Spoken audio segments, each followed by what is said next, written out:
Hello students, welcome to Amazon academy. So students, आज एक concept हम डिस्कस करने जा रहे हैं जो टॉटोमेरिज्म से भी रिलेटेड है और कार्बोनिल कंपाउंड्स टॉपिक से भी रिलेटेड है। And the concept is deuterium exchange. कई बार एग्जामिनर्स ऐसे क्वेश्चंस दे देते हैं जिनमें एल्डिहाइड्स या कीटोन्स या दूसरे कार्बोनिल कंपाउंड्स जिसमें अनसैचुरेशन भी प्रेजेंट है वो दे दिए जाते हैं और पूछा जाता है कि D2O से रिएक्शन कराने पर कितने हाइड्रोजन एटम्स का एक्सचेंज होगा। ठीक है, तो ये किस तरीके से पूछे जाते हैं, जो मैंने आपसे बात बोली ये क्या है, ये हम डिस्कस करते हैं। So trick to answer questions based on deuterium exchanges of carbonyl compounds, right. Counting of total number of H atoms exchanged, ठीक है, ऑन ट्रीटमेंट विद D2O। तो इसको हम थोड़ा समझें कि ये इसका मतलब क्या है। सबसे पहली बात, अगर हमारे पास कोई एल्डिहाइड या कीटोन है, मान लो कि मैंने ये कीटोन लिया और इसकी रिएक्शन मैं कराता हूं D2O के साथ, तो कुछ देर रखने के बाद क्या होता है कि जो हाइड्रोजन एटम्स हैं वो ड्यूटेरियम एक्सचेंज से एक्सचेंज हो जाते हैं।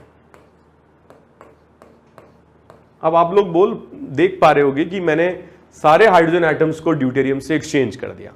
तो स्टूडेंट बोलेंगे सर इसमें क्या प्रॉब्लम है, सारे हाइड्रोजन काउंट कर लीजिए और चेक कर लीजिए। तो स्टूडेंट्स प्रॉब्लम यह है कि C डबल बॉन्डों के जस्ट पास वाले जो कार्बन एटम्स हैं जिनको अल्फा कार्बन काउंट कहा जाता है, केवल उन्हीं को काउंट करना है। सिमिलरली यहां देखोगे आप C डबल बॉन्डों के पास वाला कार्बन अल्फा कार्बन है, इसी को काउंट किया जाता है। ध्यान रहे, जैसे कि अगर मान लीजिए मेरे पास CH3 C डबल बॉन्ड हो, CH2 CH3 है और मुझसे कहा जाए कि D2O से रिएक्शन कराने पर कितने हाइड्रोजन ड्यूटेरियम से एक्सचेंज होंगे, तो मेरा आंसर 6 नहीं होगा। यहां पर आप देखोगे अल्फा कार्बन है, यहां पर आप देखोगे ये अल्फा कार्बन है, तो यहां पर जो अल्फा कार्बन पर प्रेजेंट H हैं केवल वे ही एक्सचेंज होंगे। या जो मैं आंसर इसका लिखूंगा, it will be CD3 C double bond हो, CD2 एंड CH3। तो अल्फा कार्बन पर प्रेजेंट H हमें काउंट करने हैं, राइट स्टूडेंट्स। और यहां पर आंसर अगर ड्यूटेरियम एक्सचेंज पूछा जाए कितने हाइड्रोजन रिप्लेस होंगे, तो आंसर इज 6। और यहां पर पूछा जाए कितने हाइड्रोजन रिप्लेस होंगे, सो आंसर इज 5, क्योंकि अल्फा यहां पर जो H है वो 2 है और यहां अल्फा H 3 है। तो स्टूडेंट्स, इस बात को मैंने बड़े सिंपल तरीके से आपको बता तो दिया, लेकिन ये बात उतनी सिंपल है नहीं। ऐसा क्यों हुआ कि अल्फा कार्बन पर प्रेजेंट हाइड्रोजन ही एक्सचेंज हुए ड्यूटेरियम से, उसको थोड़ा सा समझते हैं, राइट। तो उसको समझते हैं हम। मैंने क्या किया, मैंने यही मॉलिक्यूल लिया जो सबसे पहले मैंने लिया था, या ये मॉलिक्यूल मैंने लिया। तो आप जानते हो स्टूडेंट्स कि ये कीटोन है और इस कीटोन का जो नाम है वो क्या है, एसीटोन है, राइट। तो होगा क्या, जो D2O मॉलिक्यूल है उसमें प्रेजेंट OD माइनस जो बेस है वो अल्फा कार्बन पर प्रेजेंट हाइड्रोजन एटम्स के साथ रिएक्शन कर सकते हैं। आप जानते हो कि यहां पर 3 हाइड्रोजन एटम्स हैं और मैं थोड़ा सिंपल तरीके से समझाने के लिए इसको ऐसे लिख रहा हूं, CH2 और एक H यहां पर सबसे छोटा एटम है और ये क्या है, बेस है। और जो बेस होगा वो किससे रिएक्शन करेगा, H प्लस से, क्योंकि बेबी को बेस पसंद है। ठीक है, तो यहां पर क्या आ जाएगा, HOD बन जाएगा। और यहां पर कार्बन एटम पर क्या आ जाएगा, लोन पेयर आ जाएगा, क्योंकि H प्लस निकलने के बाद यहां पर क्या आ जाएगा, लोन पेयर आ जाएगा, राइट स्टूडेंट्स। तो यहां पर H प्लस हमने निकाल दिया, ये H प्लस क्या हुआ, OD माइनस के साथ HOD बना लिया। ठीक है, अब क्या होगा, जो बेस है यहां पर जो CH2 नेगेटिव है, जो कार्बन आयन है, वो क्या होगा, C डबल बॉन्डों के साथ रेजोनेंस स्टेबलाइज्ड होगा। Lone pair will convert into pi and pi will convert into lone pair. इस तरीके से रेजोनेंस स्टेबलाइज्ड होगा। यही रीजन है कि अल्फा कार्बन ही चुने जाते हैं, क्योंकि अल्फा कार्बन पर अगर नेगेटिव या माइनस चार्ज आता है तो वो C डबल बॉन्डों के साथ रेजोनेंस स्टेबलाइज्ड होता है, इसीलिए अल्फा कार्बन ही चुने जाते हैं। तो ये बड़ी इंटरेस्टिंग बात है, इसीलिए मैंने आपसे बोला कि हमें अल्फा कार्बन पर H काउंट करना है। फिर आप बोलोगे कि सर कैसे। अब आपने जो एनायन बनाया है, कार्बन आयन बनाया है, ठीक है, CH2 नेगेटिव,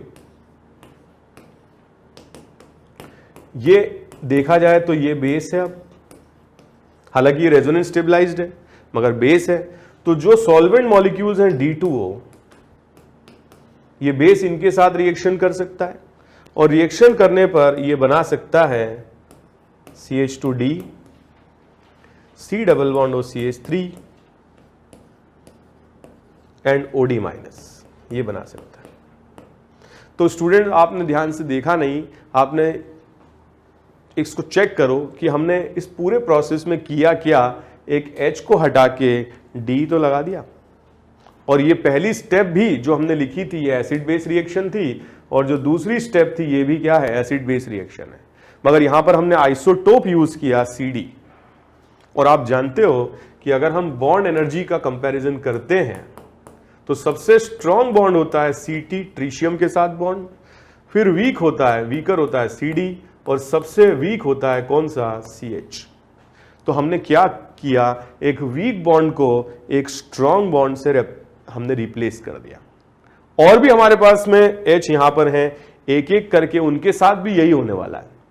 यहां पर पड़े हुए दोनों H और यहां अल्फा पर पड़े हुए तीनों H एक एक करके वीक CH बॉन्ड से स्ट्रॉन्ग CD बॉन्ड में कन्वर्ट हो जाते हैं। तो स्टूडेंट यही बात थी कि मैंने आपसे अल्फा हाइड्रोजन एटम्स क्या करवाए, काउंट करवाए, राइट। तो ये उन मॉलिक्यूल्स के लिए तो अच्छा है जिनमें कोई कार्बन कार्बन डबल बॉन्ड या कोई कॉन्जुगेशन नहीं है, सिंपल मॉलिक्यूल्स के लिए बहुत अच्छा है, ठीक है। और अगर मान लीजिए, मैं इसको थोड़ा सा हटा देता हूं, ठीक है, और अगर मान लीजिए कि ऐसा होता कि carbon carbon double bond conjugation में होता, कुछ बातें ऐसी होती हैं जो अच्छी लगती हैं हमें, और कुछ बातें ऐसी होती हैं जो हमें बहुत अच्छी लगती हैं, ठीक है। तो यहां पर अगर अपन देखें, ये उनमें से शायद आपके लिए हो कि ये क्वेश्चन आपने देखा और अब आपसे पूछा जाए कि कितने हाइड्रोजन एटम्स यहां से रिप्लेस होंगे। कुछ बच्चों के दिमाग में ये बात आ सकती है कि सर हम ये सब पढ़ क्यों रहे हैं, क्या काम हमें ये आगे आने वाला है। तो हमें ये आगे कुछ काम नहीं आने वाला है, लेकिन हमारी एग्जामिनेशन में तो पूछेंगे। तो जब तक एग्जामिनेशन है तब तक आपको ये सारी चीजें पढ़नी है, ठीक है, ताकि ये क्वेश्चंस अगर एग्जाम में आए तो आप लोग सॉल्व कर पाए। और हम लोग आपको इस तरह के क्वेश्चंस कराते रहेंगे जब तक है जान नहीं, जब तक है एग्जाम, राइट। तो आप देखो, पहले हमने देखा यहाँ पे अल्फा कार्बन, ये सब लोगों ने देख करके ही सोच लिया होगा कि ये 3 हाइड्रोजन एटम्स तो हमको काउंट करने ही हैं, राइट। फिर आप देखोगे कि यहां पर sp2 कार्बन आ गया और ये इससे sp2 दूसरे कार्बन के साथ पाई बॉन्ड बना रहा है। तो ऐसे केस में मैं ट्रिक बता रहा हूं आपको, आप नंबरिंग स्टार्ट कर दो। सो ऑक्सीजन से स्टार्ट की 1, कार्बन 2, और ये हो जाएगा 3, ये 4 और ये 5। तो आप क्या करो स्टूडेंट्स, ऑड नंबर वाले कार्बन पर प्रेजेंट हाइड्रोजन काउंट कर लो। अब ऑड नंबर वाला कौन सा है, 3 है। ऑड नंबर वाला कौन सा है, ये 5 है। तो यहां पर पड़े हुए हाइड्रोजन भी काउंट कर लो आंसर में। तो 3 तो ये हो गए, एक ये 3rd नंबर पर आ गया और एक ये 5th नंबर पर आ गया। 3 हाइड्रोजन 5th नंबर पर आ गए। सो टोटल इसका आंसर आ जाएगा 7। और बहुत सारे स्टूडेंट्स सोच रहे होंगे कि यार ये अपनी मर्जी से कुछ भी करते जा रहे हैं, अभी बोल रहे थे अल्फा काउंट कर लो, अब बोल रहे हैं ऑड नंबर वाले काउंट कर लो। तो स्टूडेंट्स, मैं आपसे सच बोल रहा हूं कि ये काफी इंटरेस्टिंग ट्रिक है, क्योंकि अगर एग्जाम में आप फंस गए तो पूरा रिएक्शन मैकेनिज्म नहीं लिख पाओगे। मेरी आंखों में सच्चाई देखो, मैं इसको थोड़ा समझा भी देता हूं कि ऑड नंबर वाले हम कैसे ले रहे हैं, ठीक है, क्यों ले रहे हैं ये मैं बता देता हूं। तो मैं क्या करता हूं, ये 5 नंबर वाला जो कार्बन है इसमें OD माइनस से H+ निकाल लेता हूं। और मैंने आपको बता ही दिया कि H छोटा एटम है, OD माइनस से निकल जाएगा क्योंकि ये बेस है, और H एटम छोटू एटम है और बेबी को बेस पसंद है, ठीक है। तो यहाँ 5th नंबर पर हमने H+ निकाल करके कार्बन आयन को बना लिया। अब हमने अल्फा कार्बन लिया ही क्यों था, क्योंकि वो रेजोनेंस कर रहा था। तो 5th नंबर पर भी अगर लोन पेयर आता है तो क्या वो रेजोनेंस नहीं करेगा, बिल्कुल रेजोनेंस करेगा। इस कार्बन कार्बन डबल बॉन्ड के साथ जरूर रेजोनेंस करेगा। तो मैं आपसे ये बोल रहा हूं कि हम इस तरीके से इसको स्ट्रक्चर को जब देखेंगे तो ये पाएंगे कि ये रेजोनेंस इफेक्ट, यहां जो नेगेटिव चार्ज है वो 5 से 3 पर चला गया। मजा आ गया। इसलिए तो मैंने काउंट करवाए हैं ऑड नंबर वाले, क्योंकि रेजोनेंस इफेक्ट कहां कहां ट्रांसफर होता है, ऑड नंबर वालों पर ट्रांसफर होता है। तो 1 से कहां चला गया, 3 पर, 3 से कहां चला गया, 5 पर चला गया। इसीलिए इस क्वेश्चन का आंसर देने में बिल्कुल देर ना करें, ये समझाने के लिए था। आप अल्फा वाले काउंट कर लें अगर रेजोनेंस नहीं है, और अगर डबल बॉन्ड रेजोनेंस है तो ऑड नंबर वाले काउंट कर लें। 3 पर एक H है, 5 पर 3 H है, और इसको हम काउंट करके 7, ठीक है, इस तरीके से बना सकते हैं। So very very interesting. और अब हम इस पे कुछ क्वेश्चंस करते हैं। जैसे कि मैंने इसको मैकेनिज्म को समझाने के लिए ये दिया हुआ है। मैंने लिया CH3CHO, ये अल्फा कार्बन है। मैंने आपको बोला कि अल्फा पर प्रेजेंट हाइड्रोजन को हम रिप्लेस कर देंगे D से, CD3, ठीक है। और ये कैसे किया मैंने बताया आपको कि H को निकाल दिया, बेस से क्या बना दिया, HOD, नेगेटिव चार्ज। ये क्या होगा, रेजोनेंस शो करेगा।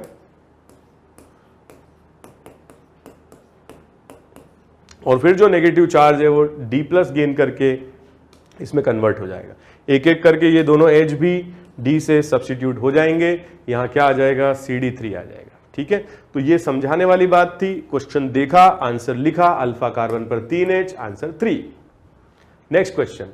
अब देखो क्वेश्चन देखा, कोई डबल बॉन्ड नहीं, कोई टेंशन नहीं है। ऐसे में क्या होगा, अब जस्ट चिल, ये अल्फा कार्बन, ये अल्फा कार्बन, 3H यहां हो जाएंगे लेफ्ट में, 2H यहां हो जाएंगे राइट में, 5 आंसर आ जाएगा। Just chill, okay. नेक्स्ट अपन देखें, मजा आ गया। मजा क्या आ गया, वाट लग गई, क्योंकि कार्बन कार्बन क्या आ गया, डबल बॉन्ड आ गया। तो आप क्या करो, लेफ्ट वाले में तो कोई झंझट नहीं है, अल्फा कार्बन है, तो 2H तो आप यहां से जोड़ लो। फिर मैंने क्या बोला, नंबरिंग कर लो। सो 1 2 3 4 एंड 5। तो 3 पर एक H है, जोड़ लो। 5 पर 3H है, जोड़ लो। आंसर बता दो 6, ठीक है। तो आपको मैंने बड़े सिंपल तरीके से समझा दिया। इस क्वेश्चन को देख करके कुछ लोग क्या करेंगे, छोड़ देंगे, कुछ लोग क्या करेंगे, सोचेंगे, और कुछ लोग मैकेनिज्म बना करके कोशिश भी करेंगे। लेकिन आप लोग क्या करोगे, मजा लूटोगे, ठीक है। 3 पर H 1, 4 पर हमें जोड़ना नहीं है, ऑड नंबर 5 पर 3H, और यहां पर अल्फा पर 2H है, तो यह आंसर इसका आ जाएगा 6, ठीक है। तो ये बहुत इंटरेस्टिंग है, और मतलब इंटरेस्टिंग आप समझें या ना समझें, एग्जामिनेशन में मार्क्स लाने के लिए तो बहुत अच्छा ही है। एक लास्ट क्वेश्चन और इस पर हम डिस्कस करते हैं। यहाँ पर आप देखो, ये 1, ये 2, ये 3, ये भी कॉन्जुगेशन में है, तो इसको जोड़ो। 4 को आप छोड़ दो, 5 पर 2H है, इनको जोड़ लो। राइट साइड से चलते हैं हम। यहां पर ये 3 है, एक H है, यहां जोड़ लो। 4 को छोड़ दो, 5 पर 2H है, जोड़ लो, ठीक है। तो 3 एक लेफ्ट वाला, 3 एक राइट वाला, 2 तो ये हो गए, और 5 पर 2H है, तो ये टोटल आंसर इसका आ जाएगा 4। कुछ बच्चे बोलेंगे सर लेफ्ट साइड से भी जोड़ो, राइट साइड से भी जोड़ो, तो 5 को 2 बार मत जोड़ देना। इसका जो आंसर आएगा स्टूडेंट्स वो ये आएगा। तो यहां पर एक H की जगह D, यहां पर एक H की जगह D, और 5 पर H की जगह D, 2 D आ जाएंगे। ये इसका आंसर आएगा। और इस मॉलिक्यूल में 4 हाइड्रोजन एटम्स सब्स्टिट्यूट होंगे, किससे, ड्यूटेरियम से। डायरेक्ट ट्रिक से, टिप्स से आप क्वेश्चन को सॉल्व कर सकते हो। एक लास्ट क्वेश्चन और इसमें देखते हैं। इसमें आप देखोगे, सो ये 1 है, ये 2 है, ये अल्फा कार्बन है, 3, इसको जोड़ लीजिए। मजा आ गया, ठीक है। तो ये वाले तो बहुत इजी होते हैं। अब अपन देखें, यहाँ पे 3 ये भी है, 4 है, ये 5 है, 6 है, 7 है। तो आप ये 3 नंबर वाला जोड़ लो, एक H, एक ये 5 नंबर वाला जोड़ लो, एक H ऑड नंबर वाला, और एक ये 7 नंबर वाला भी, 7 नंबर पर एक्चुअली 3H है, इन तीनों को जोड़ लीजिए, ठीक है। तो गोला गोला मैंने बना दिया है। कुछ बच्चे कंफ्यूज भी हो रहे होंगे कि सर ये कैसे, तो एक बार मैं थोड़ा सिंपल तरीके से बता देता हूं, ठीक है। कभी भी क्वेश्चन इस तरीके का आ जाए, मजा आ गया। ये तीनों H काउंट कर लीजिए। सो 1 2 और 3, एक H यहां पर आ रहा है, ये काउंट कर लीजिए। इनफैक्ट मैं इसी को ही क्या कर देता हूं, रेड कर देता हूं, ठीक है। तो इसको मैं 1 मान लिया। 4th पोजीशन को छोड़ दो, 5 पर एक H है, काउंट कर लीजिए। 6 को छोड़ दो, 7 पर 3H है, तीनों को काउंट कर लीजिए।